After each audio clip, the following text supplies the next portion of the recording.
gente boa, tudo bem?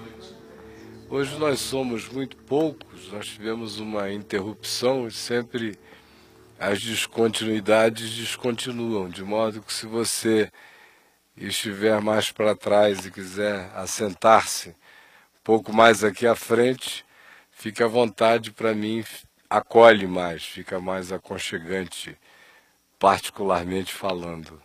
Eu digo isso a cada um de vocês. A segunda coisa é que nós estamos dando prosseguimento para quem está vindo pela primeira vez ou para quem porventura esteja nos vendo ali na Vem Ver TV pela primeira vez também, uma informação que cabe sempre. Que quem quer que tenha chegado hoje aqui a primeira vez ou aqui na TV a primeira vez, para participar do caminho do discípulo, precisa saber que nós já estamos fazendo essa viagem contínua no Evangelho de Mateus há mais de um ano. Então há milhares de contextos antecedentes que eu não posso, a cada nova reunião, introduzi-los. E para você que está aqui, para você que está em casa, em qualquer lugar do Brasil ou da Terra, é só ir ao site da Vem Ver TV, agora tem lá o link, o caminho do discípulo, aí você baixa milhares de horas lá, milhares é um exagero, são 40 aulas mais ou menos que estão lá, ou mais um pouco, de 1 hora e pouco cada uma, de modo que são muitas horas disponíveis para todo mundo que queira ir lá, só nesse link pertinente a esse nosso encontro aqui de quarta-feira, estudando o Evangelho de Mateus. Na nossa última reunião, quarta-feira retrasada, nós fechamos o ciclo do homicídio emocional, do homicídio psicológico, do homicídio verbal, das manifestações dele como ira imotivada, como antipatias que resultam das nossas transferências e projeções, como agressões, sejam aquelas verbais, sejam aquelas físicas, ou sejam aquelas energéticas que a gente lança sobre os outros, ou o homicídio como extinção psicológica do outro, como nulificação do outro. O termo aramaico usado, raka, que significa nada, fazer do outro um coisa alguma mesmo na vida e as consequências disso para ele e para nós. E vimos o caminho da oportunidade do reencontro, da reconciliação e do bem e da reconstrução que isso causa na gente. Só que também a gente não pode esquecer que nesta fase da viagem que nós estamos aqui em Mateus, no capítulo 5, vendo o chamado Sermão do Monte, o que nós temos diante de nós e em torno do que nós estamos girando são aqueles dois paradigmas. Qual é o primeiro? É o paradigma do fundamento, dos dois fundamentos. Construir a casa na rocha ou construí-la na areia. E nós vimos que a equivalência disso para Jesus, dessa metáfora, é aquele que constrói sobre estas minhas palavras, é como este que edifica sobre uma rocha. O que constrói a sua vida sobre aquilo que não sejam os elementos absolutos, indicadores da vida, que as minhas palavras carregam e constituem para vocês e para todo homem, equivale àquele que está erigindo a sua vida sobre um fundamento arenoso. E como a existência é igual para todos, nos sustos que traz, nas tempestades, nos açoites, nos acasos monstruosos, nos absurdos, nos danos que pode causar, nos sustos que provoca na gente, que Jesus chama aqui de tempestades, ventos, açoites que vêm para ambas as edificações, para ambas as construções, para ambos os modelos e paradigmas existenciais, quem construiu sobre a rocha ou sobre estas suas palavras, esse está edificando para ficar. Não é garantia de isenção de dor, é apenas a garantia absoluta da invulnerabilidade do ser, não importa ante que circunstâncias.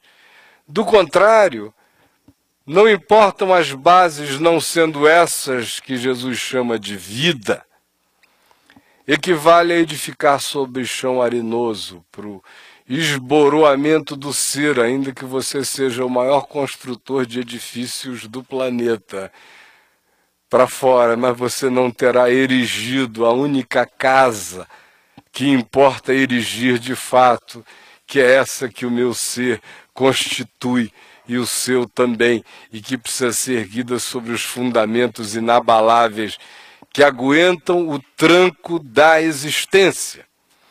O segundo modelo, o segundo paradigma são os dois caminhos, o estreito e o largo. E a gente viu que as equivalências são exatamente as mesmas, apenas muda a imagem.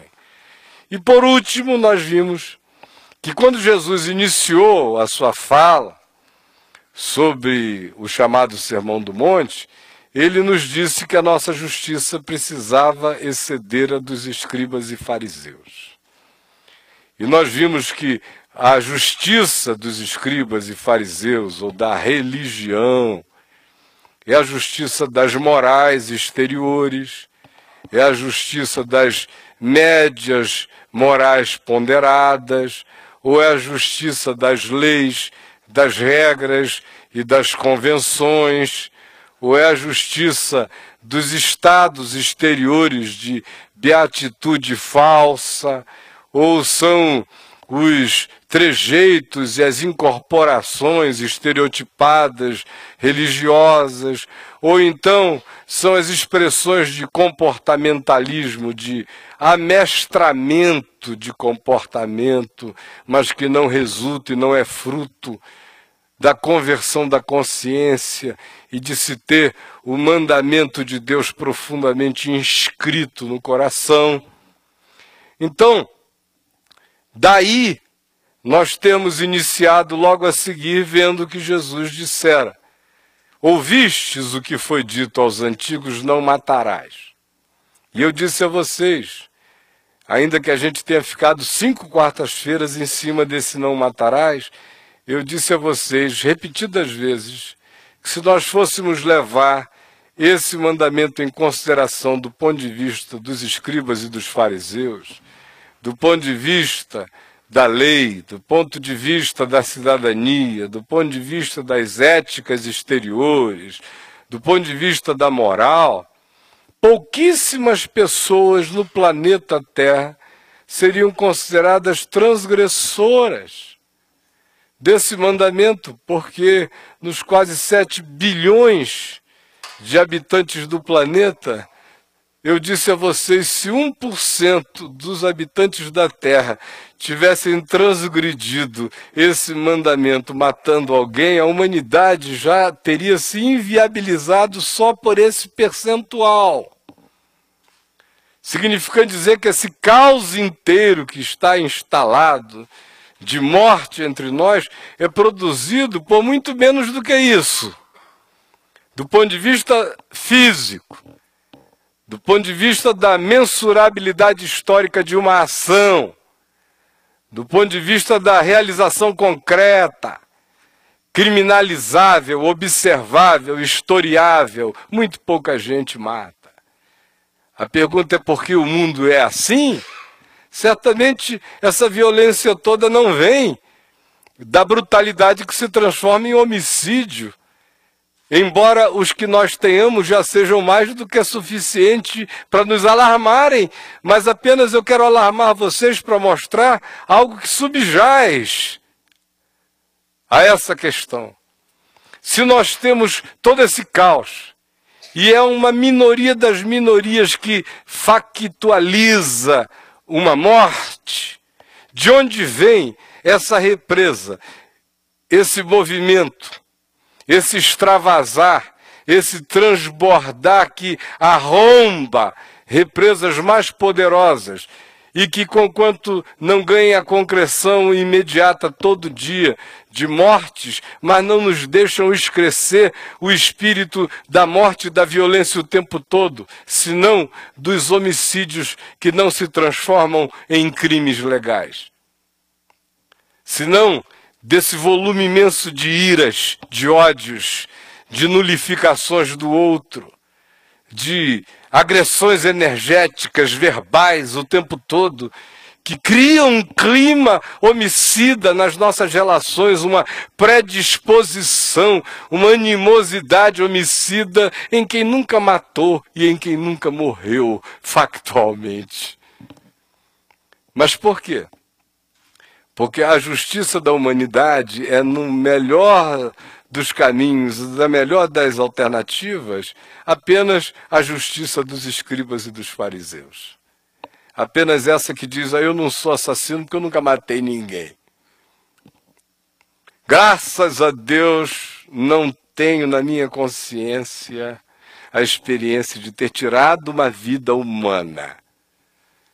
Significando também dizer que ninguém assinou um atestado de óbito em cima das vítimas que você fez. Porque elas não tiveram parada cardíaca, não tiveram atestado de óbito e não foram sepultadas.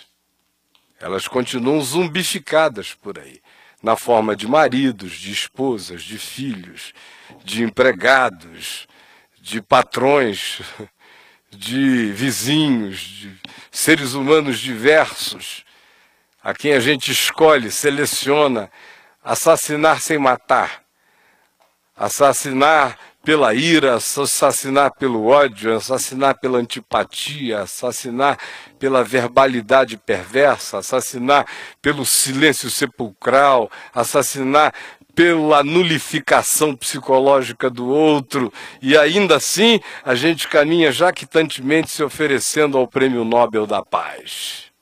Porque a gente nunca matou ninguém. Nossa ficha corrida é limpíssima. Não consta nenhum ato desse, não há BOs dessa natureza contra mim, graças a Deus.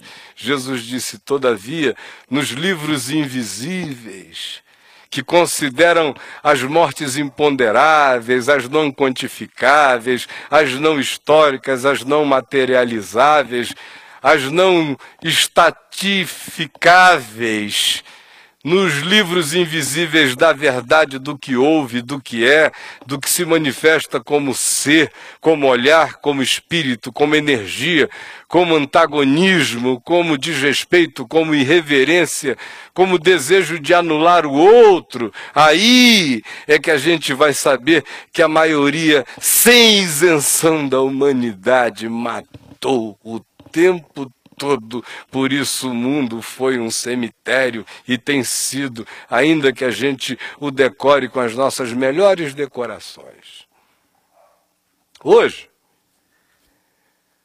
depois de termos falado isso que eu resumi aqui em 10 minutos, 5 quartas-feiras, nós vamos entrar num outro tema, que recai, e todos recairão, sobre a mesma questão, que tem a ver com o transcender a justiça dos escribas e fariseus, porque a justiça dos escribas e fariseus não são as palavras de Jesus, são as leis dos homens, as convenções, os acertos sociais, os tabus, as falsas moralidades, que não são rocha, são terreno arenoso para a edificação da vida.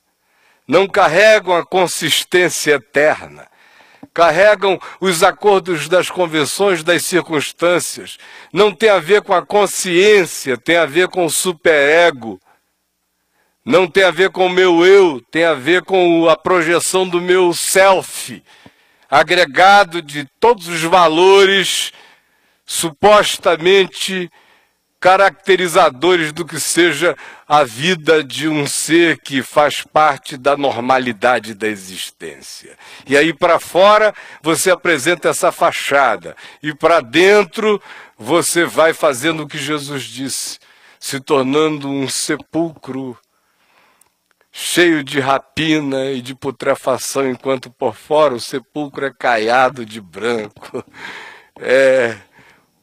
Sepultura de vila militar, toda pintada de cal pelo lado de fora, tudo é branco pelo lado de fora, é da caserna, e lá está você. Nesse mesmo espírito é que Jesus prossegue falando agora de algo que a maioria das pessoas parecem pensar que é aquilo do que ninguém escapa mesmo. Diferentemente do não matarás. Porque o não matarás, a gente se jacta de não fazer isso fisicamente, não percebe o caminho triturante e assassino psicológico, emocional e afetivamente no qual a gente caminha e as coisas que a gente vai vitimando enquanto anda. Agora, este outro aqui, que é outra justiça do Evangelho que excede as moralidades, as legalidades e quer ser inscrita na consciência, quer ser rocha sólida no meu interior, na construção da minha vida, da minha mente. É aquele que se relaciona ao adultério. Quando Jesus diz do capítulo 5, verso 27 de Mateus, ouvistes que foi dito aos antigos, não adulterarás. Eu, porém, vos digo, qualquer que olhar para uma mulher com intenção impura, no coração já adulterou com ela.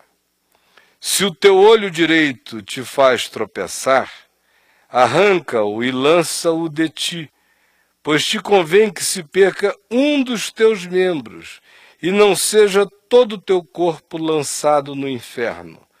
Se a tua mão direita te faz tropeçar, corta-a e lança-a de ti, pois te convém que se perca um dos teus membros e não vá todo o teu corpo para o inferno.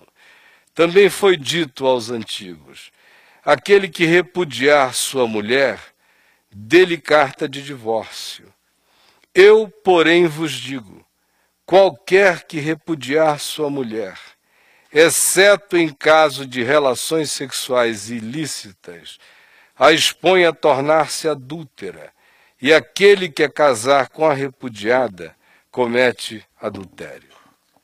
Ora, se nós ficamos 5 quartas-feiras tratando de homicídio, que é aquilo acerca do que a maioria de nós já diz assim, graças a Deus está longe de mim, e a gente viu durante essas 5 quartas-feiras que o homicídio anda pregado na gente como uma sombra desgraçada e que nós somos fábricas e usinas desse espírito de maneira sutil e como seletivamente a gente escolhe destiná-lo a pessoas diversas no curso da nossa existência, e como a gente até pratica certas bondades com uma maioria para adquirir supostos dinheiros de praticar o homicídio psicológico, verbal, oral, energético, espiritual, contra aqueles que a gente acha que adquiriu o direito de tornarmos-nos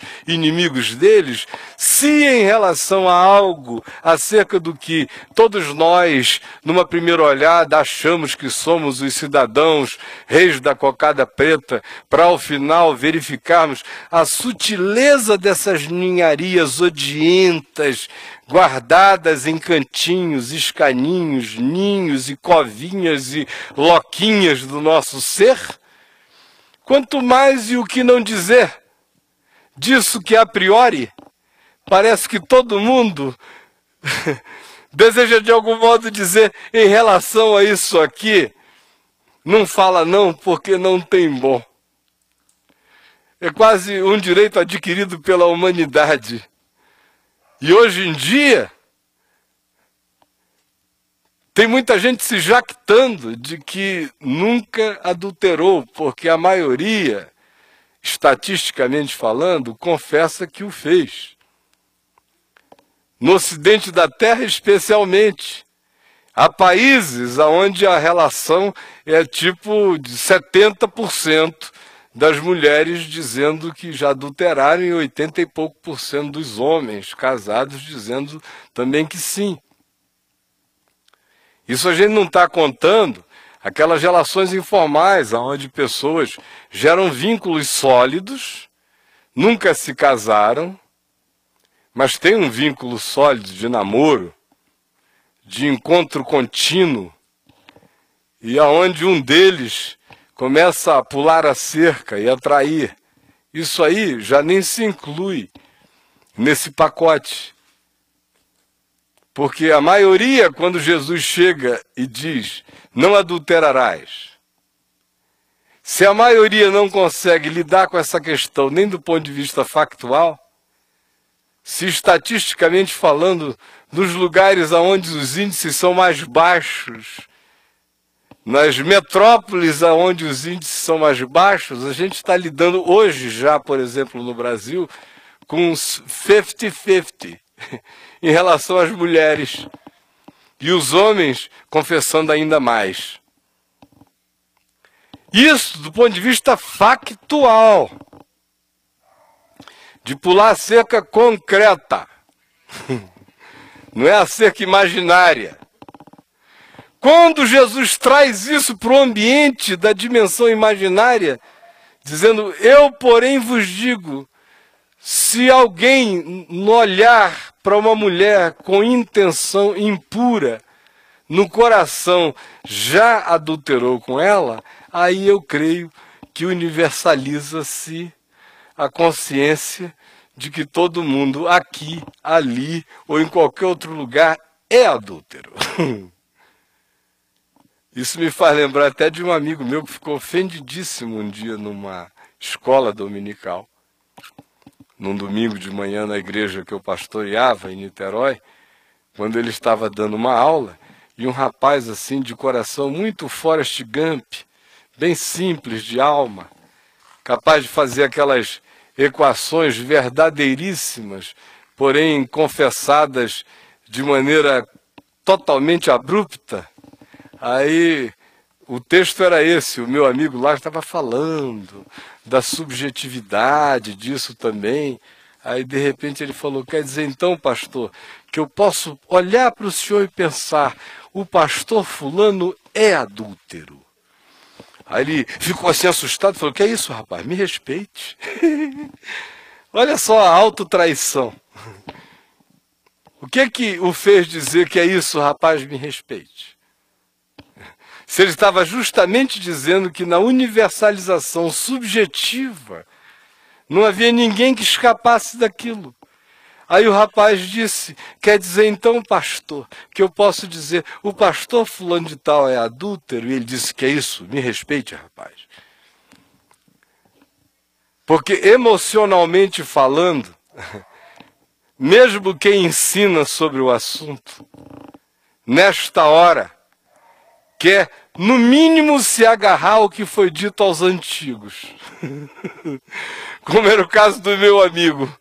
Em relação ao que fora dito aos antigos, não adulterarás, significando que não adulterar é nunca ter concretamente pulado a cerca, ele não era um adúltero, conforme a justiça dos escribas e fariseus, mas conforme a justiça do reino de Deus, que quer ser uma limpeza do meu interior, que quer que aquilo que eu expresso do lado de fora ganhe correspondências mínimas de equivalência no meu interior, quer que, ao contrário, que aquilo que eu viva do lado de fora seja o resultado e a expressão não do meu medo da lei ou da criminalização, mas seja o resultado da frutuosidade natural da minha consciência, seja espontâneo, seja princípio, seja constituição do meu ser, seja estrutura da formatação do meu caráter, da minha consciência, e não uma obrigação que me compunge pela via de todas todas as forças de coerção, de medo, de vigilância, que gera no máximo seres behavioristas, que caem no comportamentalismozinho dos soldados de chumbo do lado de fora, mas nunca tem a sua interioridade limpada do lado de dentro. Então, certamente nós vamos ficar os próximos 2 meses olhando para esse texto, porque vocês vejam como a viagem dele é muito mais entranhada na nossa própria natureza, nas nossas negações, nos nossos conflitos, porque atrela-se à nossa sexualidade. E certamente, dentre os elementos que constituem o meu ser e o seu ser, a minha e a sua sexualidade são dos elementos mais intrínsecos, mais constitutivos. Eles não são nem atávicos.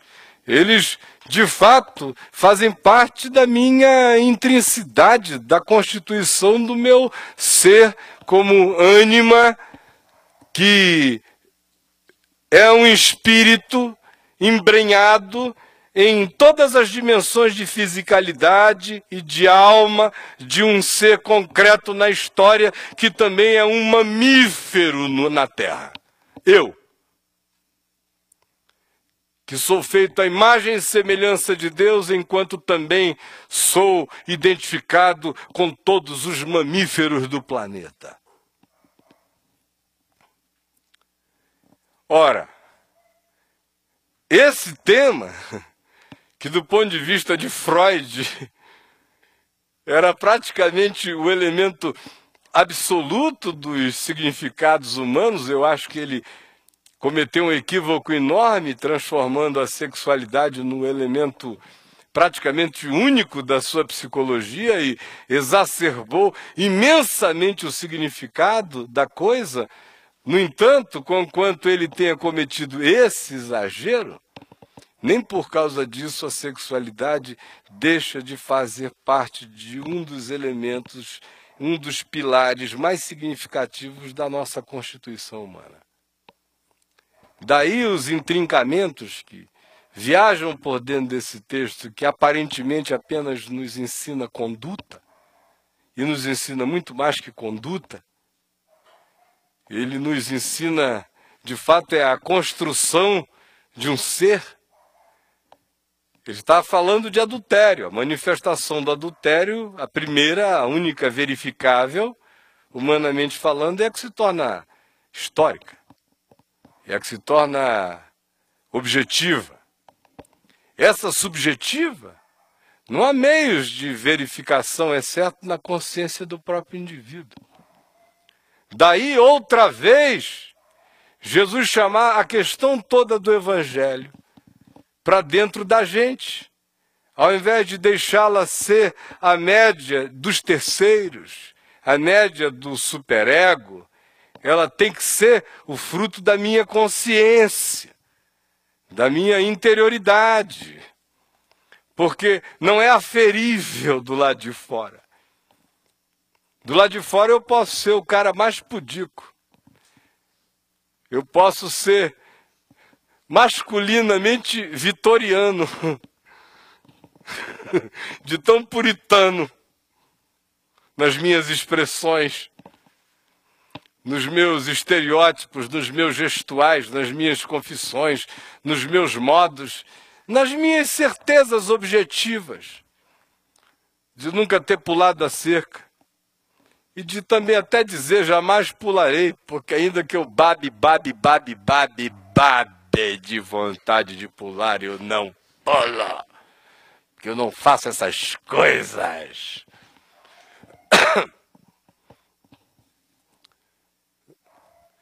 No entanto, abandonado esse nível primata da história, Jesus diz que o lugar, se no nível primitivo da história já está esse caos, ele diz que o lugar onde isso tudo se caotifica primeiro é no coração e chama tudo outra vez para dentro da gente. A questão, portanto, não tem a ver com o que você já fez ou deixou de fazer do lado de fora. A questão para Jesus tem a ver com os seus processos mentais. Como é que a sua eroticidade é trabalhada dentro de você? Qual é a relação entre eroticidade e amor para você? Qual é a relação da sua eroticidade? Ela é objetica? Ela é daquele tipo que pulsiona-se, sobretudo e primeiramente apenas em razão do que seja a sua cobiça conquistadora, matadora, dominadora, possuidora, caçadora, que transforma o outro em objeto? Ou ela se vincula a afetos, a necessidade de que o amor apareça, ou o carinho, ou alguma outra coisa mais profunda nasça junto? Qual é o seu processo mental em relação ao elemento erótico? Qual é a sua cultura familiar? Como seu pai tratou isso? Como a sua mãe tratou isso? Eles eram ambos pais que estimulavam a sua sexualidade como menino ou menina com medo de terem um menino boiola e uma garota gay, lésbica? Tem pais que fazem assim. Aí gera aquela cultura do estímulo, do hiperestímulo. Pelo menos eu me garanto. Se tiver que errar, erra para o lado certo. Como também tem aqueles outros, absolutamente neuróticos, sexualmente paranoicos do ponto de vista pedagógico, dos filhos, que é não pega aí, não taca isso, é sujo, não sei o que e tal, vai gerando um tesão na criança doido. Porque aonde se proíbe muito, se emula mais. Ou então há aqueles pais que vivem papéis de duplicidade na cultura sexual erótica da família, que é quando o pai cumpre o papel emulante, estimulador, e a mãe cumpre o papel coibidor. Ela é o ente proibinte.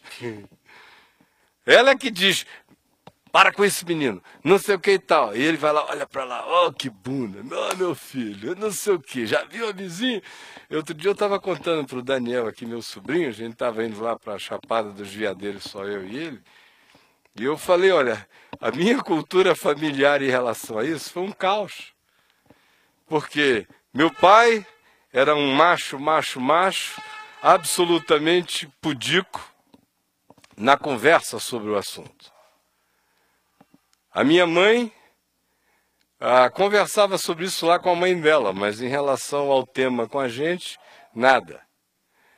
Aí sobrava o seu Chico Pita. O seu Chico Pita, que tinha um prazer, ele sentava com aquele cigarrinho de palha dele, sem dente nenhum frontal, com aquela boca de chupador de manga, profissional, lá na porta da nossa casa. E ele era uma espécie de membro da família adotado pela nossa família extensiva, que não havia consanguinidade, mas ele foi incorporado à família toda, por todo mundo. E ele era um grande sacana. E eu me lembro de pequenininho, assim, com 3, 4 anos, eu ficava ao lado dele na frente da casa, porque na hora de passarem as mulheres, na hora do almoço, depois às 2 da tarde voltando, depois quando elas voltavam às 5. E o seu Chico Pita não perdia esse espetáculo.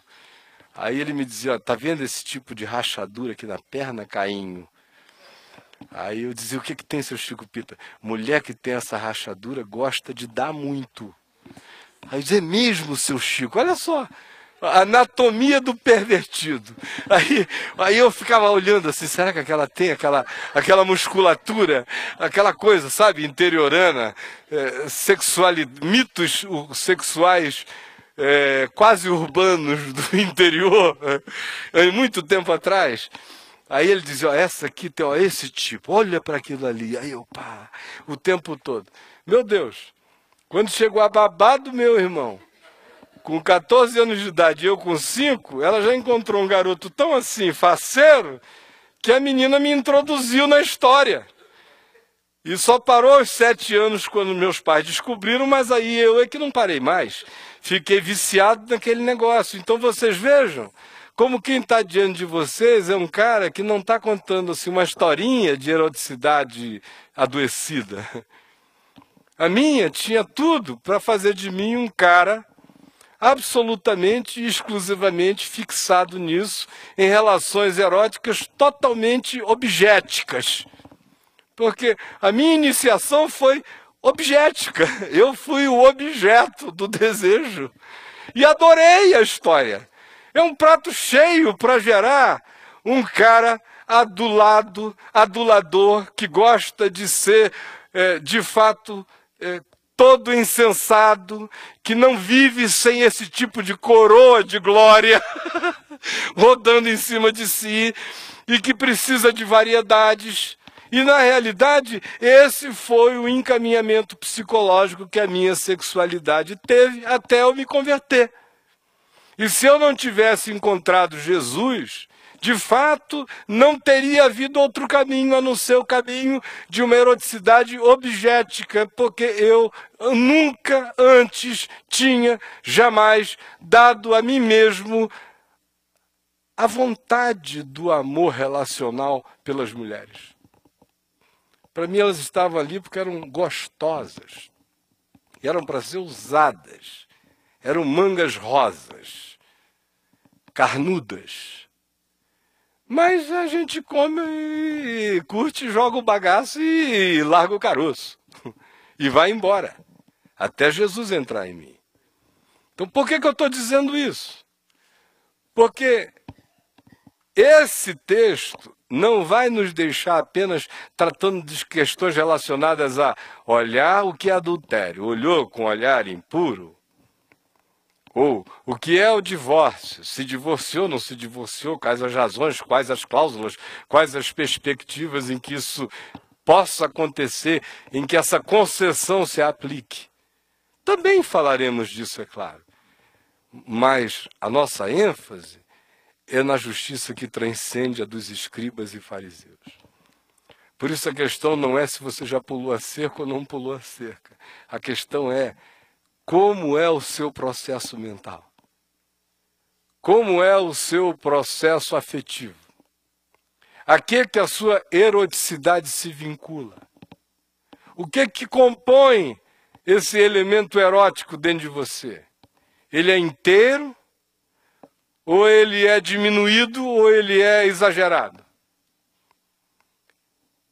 Ele é constituído por ausências, ou ele é constituído por exacerbações, por exageros.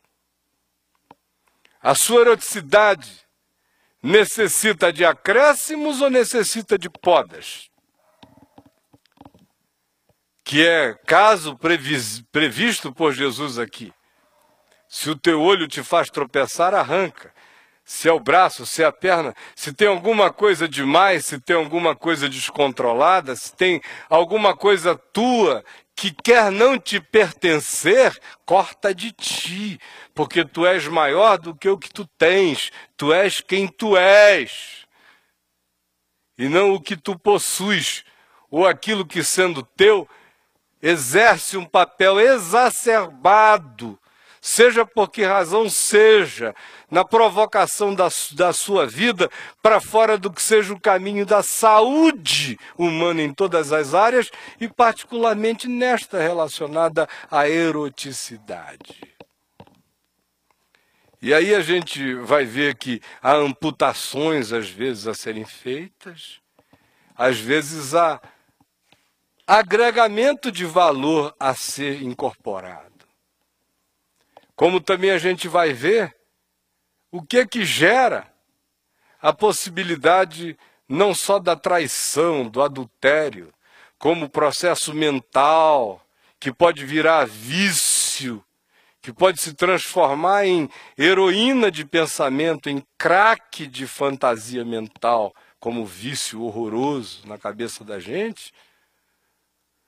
Mas, para além disso, como esse negócio ganha sutilezas que às vezes não colocam o indivíduo num campo de pensamentos promíscuos, mas fazem a pessoa cultuar uma determinada imagem do passado, um sentimento, uma pessoa que não morreu na nossa vida e que a gente guarda com a delicadeza dos que embalsamam um defunto para manter uma relação necrófila, psicologicamente falando, do ponto de vista erótico, sexual, com essa pessoa do passado, o que impede você de encontrar seu marido com inteireza, de encontrar sua mulher com totalidade, de abraçar a vida com plenitude. Ou então é a construção daquelas imagens fantasiosas, às vezes de entes masculinos até sem face, ou de entes femininos sem face, mas que ocupam o imaginário fantasioso de um indivíduo que está o tempo todo tendo que se projetar para fora do mundo real, do encontro, do abraço, do beijo, do cônjuge, da mulher, do marido, do físico do outro, da intimidade, porque viciou a mente em fazer uma viagem narcisista que diz: eu sinto a sensação física aqui, mas adquiro a sensação psicológica em algum lugar imaginário que não é aqui.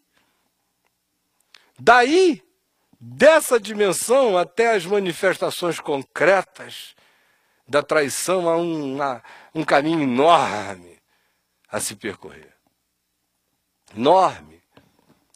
Que é o caminho que eu gostaria que a gente viajasse esses dias próximos, olhando para como é que esse volume cresce, como é que isso pode secar dentro da gente. O que acontece quando esse volume cresce, mesmo quando ele não produz traição como expressão de adultério, o que ele gera psicologicamente na gente? Ou quando a gente tenta de maneira doentia matar a pulsão sadia da sexualidade, da eroticidade, como frequentemente a gente se põe, é justamente no caminho oposto da exacerbação dela, do aumento dela, na direção errada. E como, nos dias de Jesus, essa questão relacionada à traição com a implicação dela no divórcio, ou como a decisão do divórcio tinha consequências sociais esmagadoras nos dias de Jesus, diferentemente das consequências sociais que tem nos nossos dias. Nos dias dele, eram consequências de uma natureza. Entre nós não são da mesma natureza, são de natureza mais psicológica e de corrosão da constituição da estrutura psicológica dos afetados, o que acaba gerando mais disfunção relacional na sociedade. Mas a gente vai ver como era nos dias de Jesus, o que ajuda-nos a entender também por que ele diz que aquele que repudiar a sua mulher, exceto em casos de relações sexuais ilícitas, a expõe a tornar-se adúltera. Expõe, a coloca numa posição em que ela terá que viver a vida com o estigma do adultério. Ou aquele que com ela se vincule também passe a carregar o estigma do adúltero contínuo. Por que era assim naqueles dias? Então hoje, eu estou fazendo para você e a você que está em casa um introito do que a gente vai ver provavelmente nos próximos 2 meses, nas próximas 8 quartas-feiras, andando por dentro desse texto bíblico enquanto a gente, como discípulos, anda por dentro de nós mesmos, fazendo a viagem no coração, tendo a coragem de identificar nossas pulsões sexuais, a nossa eroticidade, a mapear a história da nossa sexualidade, o que ela gerou na gente, o que ela pode ter produzido, o que ela pode ter causado, o que ela pode estar causando ainda. Porque lá no fim, a gente sempre volta ao mesmo ponto. A justiça dos escribas e dos fariseus tenta coibir o sintoma. a justiça do reino de Deus, tenta curar a causa. Quem apenas diz não adultere, está botando uma coleira no pescoço de um cãozinho social e segurando.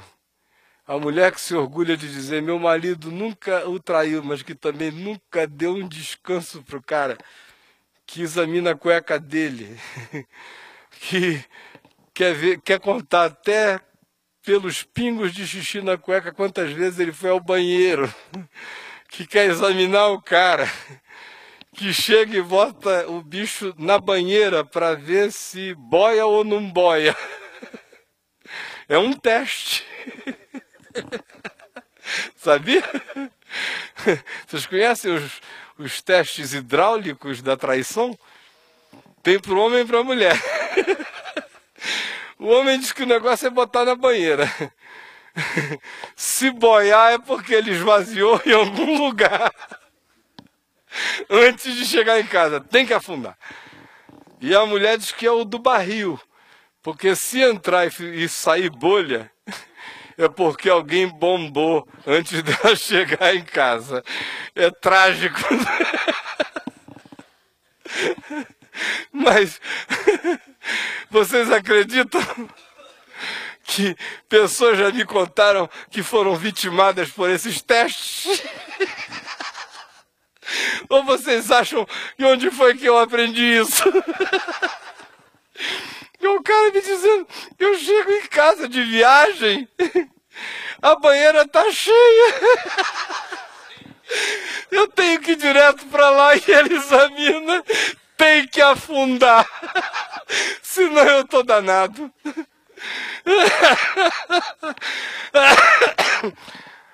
Aí a mulher se jacta, olha, ele nunca me traiu. Nem você, nem a maioria dos agentes da CIA também não traíram a CIA, nem o FBI, porque as consequências são horrorosas. Só uns doidos que fazem. Casado com você, não dá, mas não é por amor a você, é por pânico. Como um cara uma vez me falou, olha só, pastor, deixa eu lhe dizer o seguinte. Quando eu comuniquei a ele que eu estava me divorciando, é um amigo, e eu achei que eu devia essa informação a ele, era muito íntimo meu. Eu pensava, pelo menos, que nós éramos. E eu tratei com essa consideração. Aí ele, na frente da esposa dele, ele deu uma de superior, porque ele, malandro, falou, pô, a minha mulher sabe o quanto eu admiro esse homem. Se ele está contando isso aqui para nós, como amigo, por causa da nossa amizade, eu admiro desse modo, eu tenho que me defender aqui já com a relação à minha mulher, senão a minha vida vai virar um inferno, só por causa dele.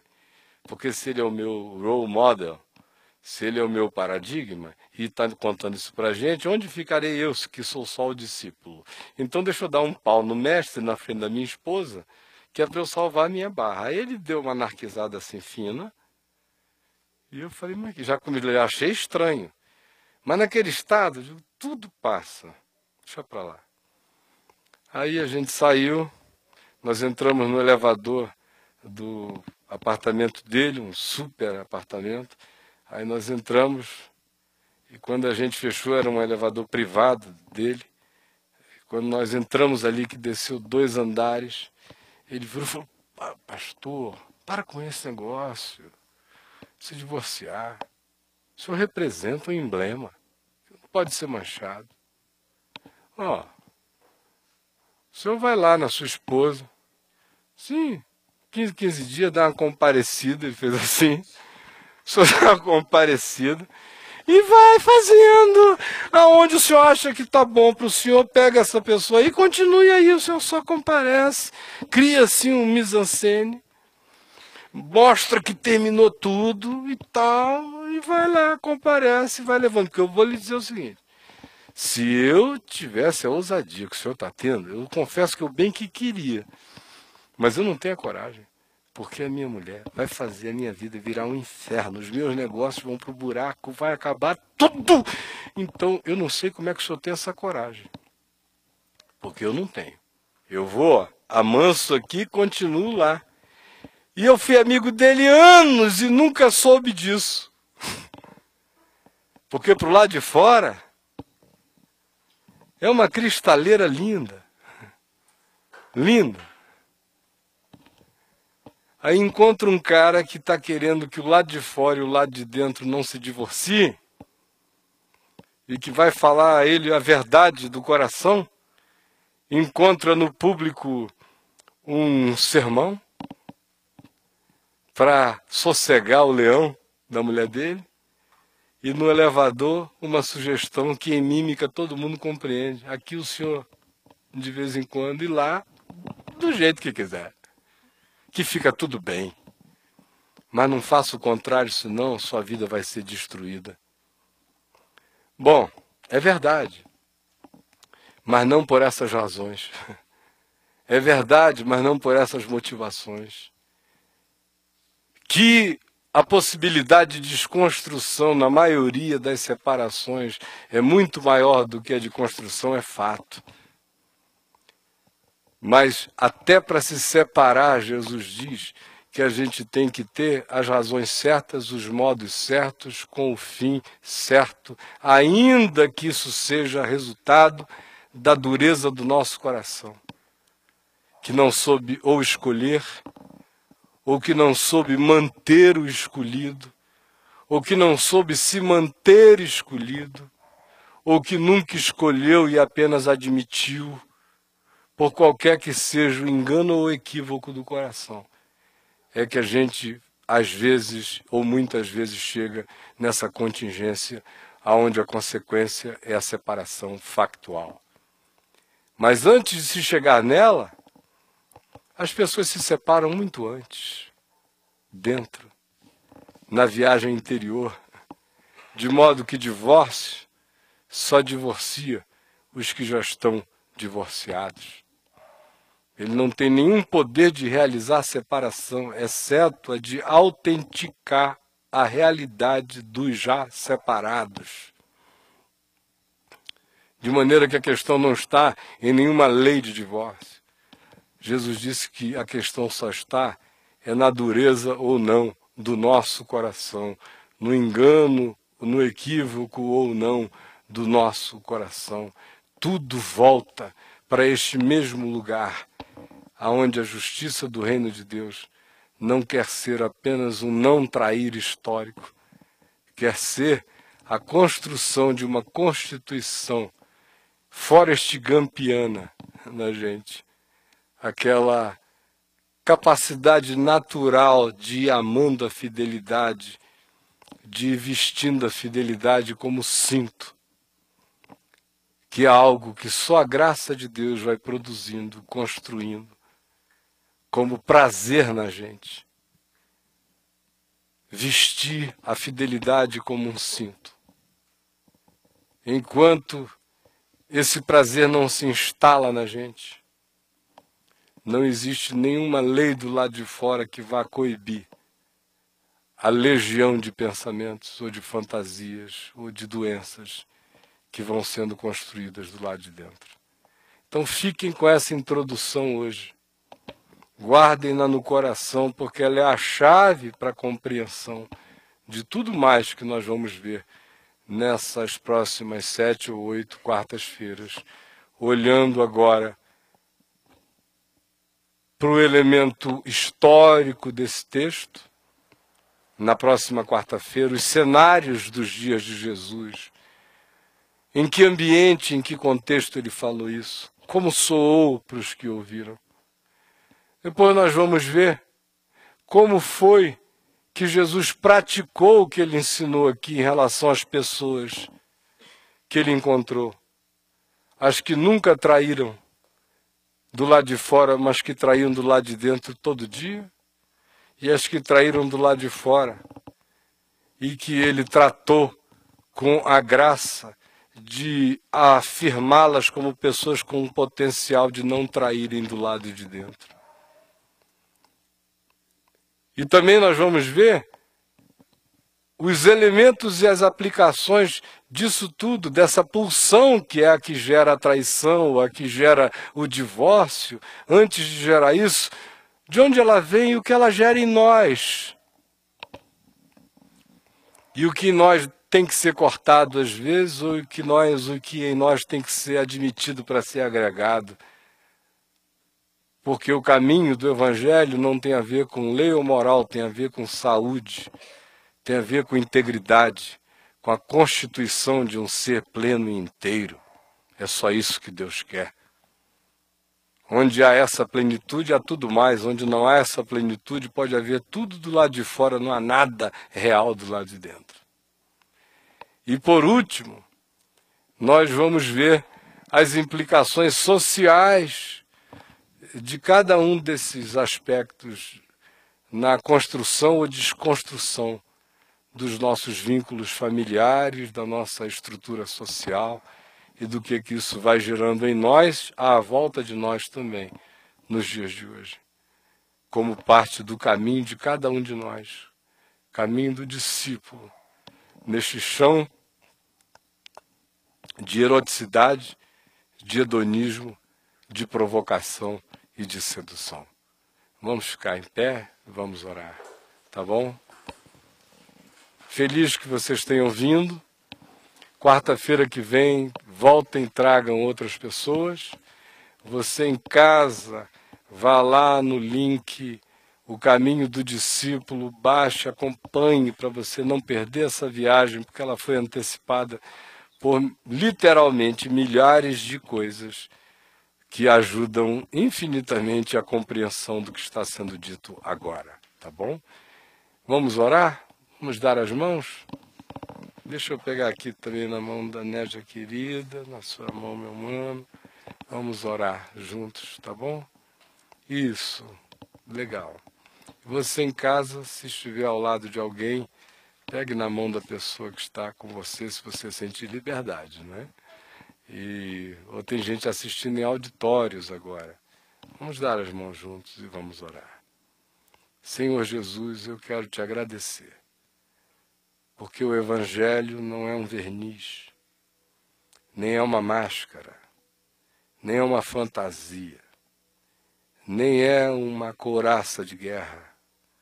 É, antes de tudo, uma nova natureza, é regeneração, é uma nova maneira de pensar, de olhar, de querer, de desejar, de ambicionar.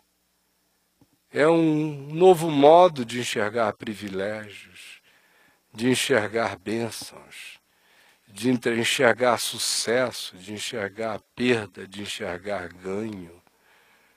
Eu te agradeço porque o Evangelho é a verdadeira revolução, é a verdadeira subversão que inverte as ordens deste mundo que jaz no maligno. E o nosso chamado é para esta consciência nova, não só superior à dos escribas e fariseus, mas superior à dos politicamente corretos, ou a dos intimistamente corretos, ou a dos cultuadores da ética. Tu nos chamaste não foi para performances, foi para a produção de fruto, foi para a criação de uma natureza nova em nós. E é isso que eu peço que todos estejam entendendo. É isso que eu rogo a Ti, que o Espírito Santo realize em mim hoje, como graça nova para o meu ser, neste dia, no dia de amanhã, todo dia, e na vida dos meus irmãos, para que a gente não seja gente da casca, mas gente da seiva, para que a gente não seja gente da placa, mas gente do fruto.